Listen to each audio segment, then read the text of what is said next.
സാധാരണക്കാരെ സംബന്ധിച്ച് ഈ വാർത്തകളൊന്നും പുതുമയില്ല. അവർ ധരിച്ചു വച്ചിരിക്കുന്നത് സിനിമയിലെല്ലാം ഉണ്ട് എന്നുള്ളത് തന്നെയാണ്.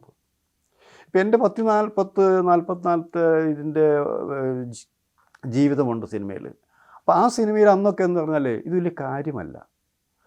ഇന്ന് ചില വിലക്കുകൾ, ഞങ്ങൾ കുറേ പേരുണ്ട്, മാധ്യമ പ്രവർത്തകരുണ്ട്, അഭിനേതാക്കളുണ്ട്, എഴുത്തുകാരൊക്കെ ഉണ്ട്.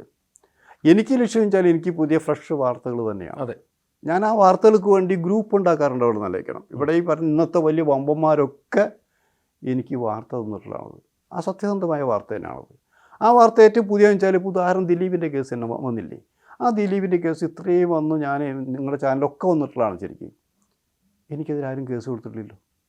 അല്ല, ആ വാർത്ത സത്യസന്ധത ഉണ്ടായിരിക്കണം. ആ വാർത്ത തന്നത് ദിലീപിൻ്റെ കൂടെയുള്ള ആൾക്കാരെന്ന് ആലോചിക്കണം. അതെ.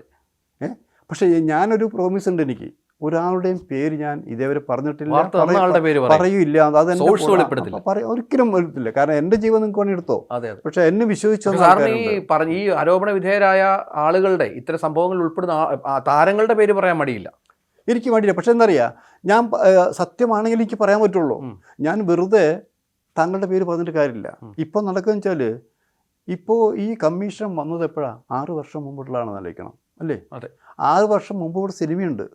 6 വർഷം മുമ്പ് സിനിമയിൽ എല്ലാവരും ബന്ധപ്പെടാറുണ്ട്. ഇത് എന്നെ സംബന്ധിച്ച് ഞാൻ പറയുമ്പോൾ സ്ത്രീ വിരുദ്ധനല്ല. ഞാൻ സ്ത്രീകൾക്ക് വേണ്ടി എന്നും വാദിച്ചിട്ടുള്ള ഒരാൾ തന്നെയാണത്. പക്ഷെ ഇപ്പോൾ നടക്കുന്നത് എനിക്ക് പറഞ്ഞാൽ 25 വർഷം മുമ്പുള്ളൊരു കാര്യമാണ് പറയണമെന്ന് ആലോചിക്കണം നിങ്ങൾ. എന്തിനു നിങ്ങൾ 25 വർഷം? ആ 25 വർഷം എന്ന് പറയുമ്പോൾ 25 വയസ്സ് കൂടുകയാണത്. ഇന്ന് പറയുന്ന സ്ത്രീക്ക് ഒരു പക്ഷേ അന്ന് 25 20 വയസ്സുണ്ടായിട്ടുള്ളൂ. ഇന്ന് അവർക്ക് 50 വയസ്സുണ്ടെന്ന് ആലോചിക്കണം.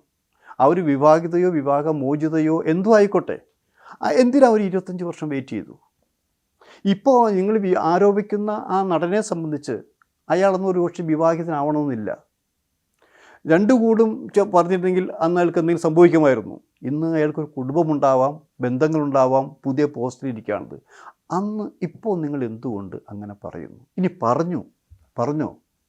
പറഞ്ഞിട്ട് നിങ്ങൾ എന്തുകൊണ്ട് കേസിന് പോകില്ല എന്ന് പറയുന്നു? അല്ല, നമ്മൾ ഈ ആരോപണവുമായി രംഗത്ത് വന്നവരാരും പ്രമുഖ നടിമാരാരും അല്ല, ഈ ജൂനിയർ ആർട്ടിസ്റ്റുകളായിട്ടുള്ള. ഞാൻ അങ്ങനെ പറയാൻ എന്താ പറയുക, ഞാൻ അങ്ങനെ ആരെയും അങ്ങനെ പറയാൻ ചെറുതായിട്ട് കാണാൻ ആഗ്രഹിക്കുന്നില്ല. നടികളെന്ന് മാത്രമേ ഉള്ളൂ. പക്ഷേ നിങ്ങൾ പറയുമ്പോൾ കേസിന് പോകണ്ടേ? കേസിന് പോയില്ലെങ്കിൽ അതിൽ വിശ്വാസയോഗ്യത കുറയില്ലേ? നമ്മൾ അത് ആലോചിക്കേണ്ടതാണത്. ഇപ്പം രഞ്ജിത്ത്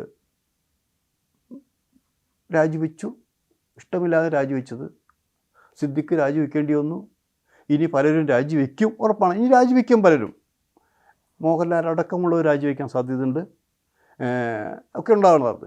പക്ഷേ ഇത് വെക്കുമ്പോൾ അവർ രാജിവെച്ച് കഴിഞ്ഞപ്പോൾ ഇനി കേസിന് ഞാൻ പോകുന്നില്ല എന്ന് പറയുമ്പോൾ അവിടെയാണ് നമുക്ക് സംശയങ്ങൾ വരുന്നത്. എന്തിനാണ് നിങ്ങൾ അങ്ങനെ പറയുന്നത്? അല്ല, ഇന്നിപ്പോൾ രഞ്ജിത്തിനെതിരെ ആ ആരോപണം ഉന്നയിച്ച ബംഗാളി നടി കേസ് കൊടുത്തു. കേസ് നിലനിൽക്കുകയില്ലോ. പിന്നത്തെ കാര്യം, നിങ്ങൾ കേസ് കൊടുക്കൂ, കേസ് ആർക്കും കൊടുക്കാം. അവിടെ എനിക്ക് നിങ്ങളുടെ വില കൊടുക്കാം, നിങ്ങൾക്ക് എൻ്റെ വില ആർക്കും കൊടുക്കാം. ഒരു വക്കീലുണ്ടെങ്കിൽ കോടതി വെല്ലുമ്പോഴാണ് പ്രശ്നങ്ങൾ വരുന്നതല്ലേ. ഇപ്പോൾ നമ്മൾ കഴിഞ്ഞ 7 വർഷമായിട്ടുള്ള കേസ് നടന്നുകൊണ്ടിരിക്കുന്നുണ്ട്. ഇപ്പോഴും വിധി ആയിട്ടില്ല. അതിന് എത്ര കാലം എടുക്കുമെന്ന് പറയാൻ പറ്റില്ല. അപ്പോൾ ആ നടി കേസ് കൊടുത്തു, ശരി, ഞാൻ നടക്കട്ടെ. അപ്പോൾ കേസ് പിന്നെ ജൂനിയറും സീനിയറും എന്നുള്ളതല്ല പ്രശ്നം അവിടെ. അങ്ങനെ ഒരു പീഡനങ്ങൾ ശരിക്ക് നടക്കുന്നുണ്ടോ എന്നുള്ളത് നടക്കുന്നുണ്ടെന്ന് ഞാൻ പറയില്ല. നടക്കുന്നുണ്ടെന്ന് ഞാൻ പറയില്ല. കാരണം എൻ്റെ അറിവിൽ പീഡനങ്ങളല്ല, 2 ശരീരങ്ങൾ തമ്മിലാണ് നടന്നിട്ടുള്ളത് പ്രക്രിയ.